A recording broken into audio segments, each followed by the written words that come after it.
warahmatullahi wabarakatuh. Perkenalkan, kami dari kelompok 1 mata kuliah Ekonomi Mikro 2. Di sini kami ingin memaparkan materi tentang pasar oligopoli.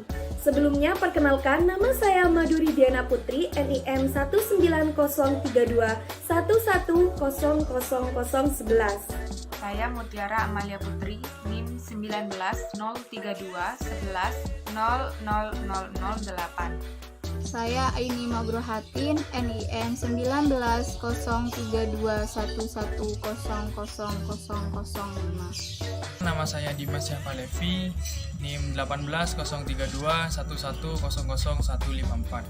Saya Milatul Hanafiah dari Fakultas Pertanian Prodi Agribisnis Angkatan 2019 Universitas Trunojoyo Madura. Nah, di sini saya akan memaparkan pengertian dari pasar oligopoli serta ciri-ciri dari pasar oligopoli sendiri. Apa sih pasar oligopoli? Pasar oligopoli merupakan pasar persaingan tidak sempurna. Pada umumnya, pasar ini didominasi oleh 2 produsen, namun tidak lebih dari 10 produsen. Mereka juga aktif dalam melakukan beberapa promosi atau iklan. Nah, dalam pasar oligopoli ini, mereka menjual barang yang sifatnya homogen atau sulit dibedakan. Contoh pada pasar oligopoli banyak ditemukan dalam beberapa perusahaan yang memproduksi seperti komputer pribadi, rokok, mobil, motor, industri baja, perusahaan semen yang mampu bekerja sama oleh 3 atau 4 perusahaan besar.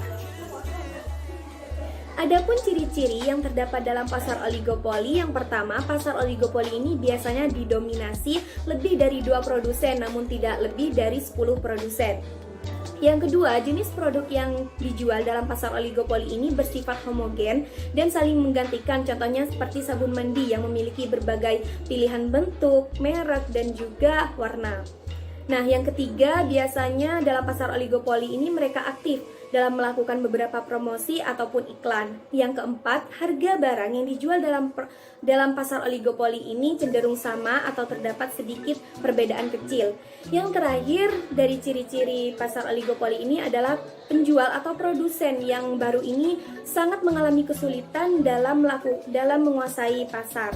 Dikarenakan produsen yang lama ini lebih handal dalam memainkan harga untuk lebih menarik konsumen. Baik, selanjutnya saya akan menjelaskan tentang jenis-jenis pasar oligopoli. Pasar oligopoli terdiri dari 4 jenis. Yang pertama adalah pasar oligopoli murni atau homogen. Di dalam pasar ini, produk yang dipasarkan hanya ada satu macam, tapi memiliki variasi yang beragam. Kemudian ada kecenderungan berpatok pada satu produsen. Misalnya, jika produsen ini menaikkan harganya, maka produsen lain juga akan menaikkan harganya, sehingga menyebabkan perbedaan harga yang tidak terlalu jauh. Jenis yang kedua adalah pasar oligopoli terdiferensiasi, yakni produk yang dijual hanya ada satu macam, tapi harga tidak perlu disesuaikan dengan produsen lainnya, jadi perbedaan harganya cukup jauh. Contohnya adalah produk elektronik seperti smartphone. Produk smartphone tidak terlalu banyak, tapi konsumennya banyak sekali.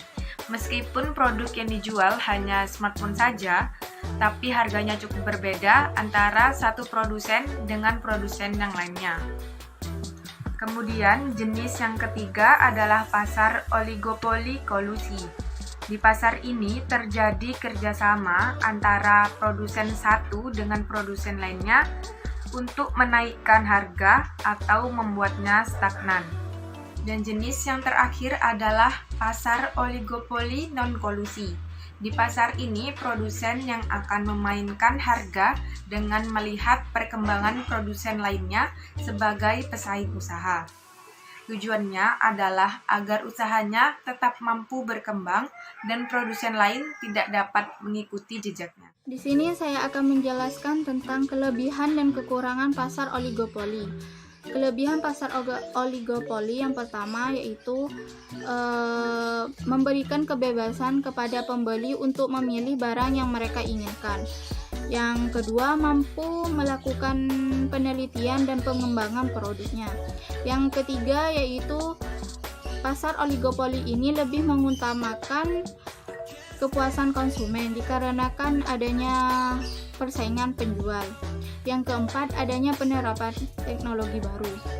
Kekurangan dari pasar oligopoli yang pertama yaitu menciptakan ketimpangan distribusi pendapatan. Maksudnya di sini pasar oligopoli ini menciptakan ketidakseimbangan terhadap pendapatan terhadap distribusi pendapatan. Yang kedua, terjadinya inflasi. Terjadinya inflasi ini didorong dikarenakan harga yang stabil dan terlalu tinggi.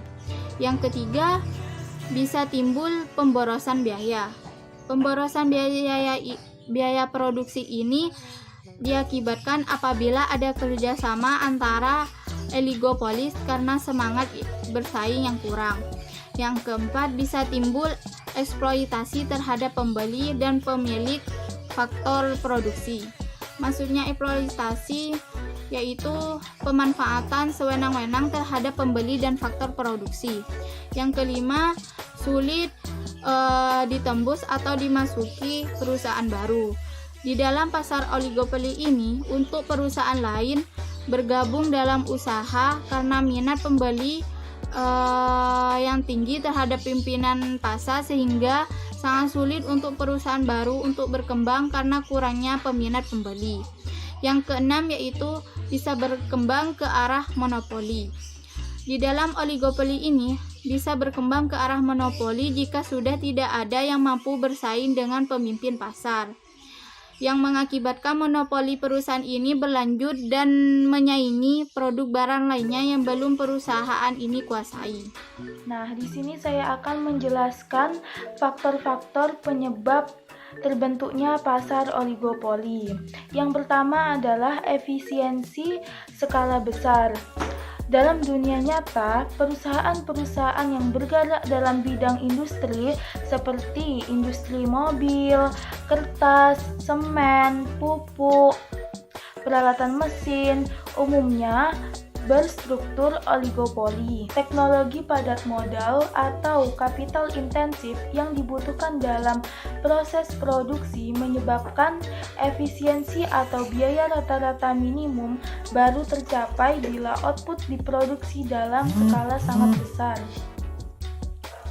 Keadaan tersebut merupakan hambatan untuk masuk bagi perusahaan pesaing. Yang kedua adalah kompleksitas manajemen. Pasar oligopoli ditandai dengan kompetisi harga dan non-harga. Perusahaan juga harus cermat memperhitungkan setiap keputusan agar tidak menimbulkan reaksi yang merugikan dari perusahaan pesaing. Karena dalam industri oligopoli, modal yang besar saja tidak cukup untuk bertahan dalam industri. Sehingga perusahaan juga harus mempunyai kemampuan manajemen yang sangat baik agar mampu bertahan dan bersaing dengan perusahaan pesaing.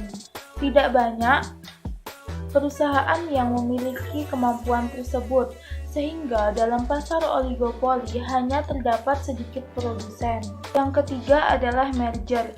Oligopoli juga dapat ditimbulkan oleh adanya merger atau penyatuan antara beberapa perusahaan besar, sehingga mereka dapat memadukan modal, teknologi, faktor produksi, dan pasar yang dapat lebih mereka kuasai. Di sini saya akan menjelaskan tentang upaya pemerintah mengatasi kekurangan pasar oligopoli. Yang pertama, memberikan aturan bagi perusahaan baru untuk masuk ke dalam pasar dan ikut menciptakan persaingan. Dua, memberlakukan undang-undang anti kerjasama antar produsen, yaitu dengan diberlakukan undang-undang anti monopoli nomor 5 tahun 1999. Yang terakhir, untuk menguasai persaingan di Indonesia, pemerintah telah membentuk satu badan independen, yaitu KPPU. Dengan adanya ini, dampak negatif oligopoli dapat dihindari. Sekian, terima kasih. Nah, itu dia materi yang telah kami sampaikan. Semoga materi yang telah disampaikan kelompok kami bisa bermanfaat bagi kalian semua. Apabila ada kata-kata yang kurang berkenan, kami mohon maaf yang sebesar-besarnya. Terima kasih. Wassalamualaikum warahmatullahi wabarakatuh.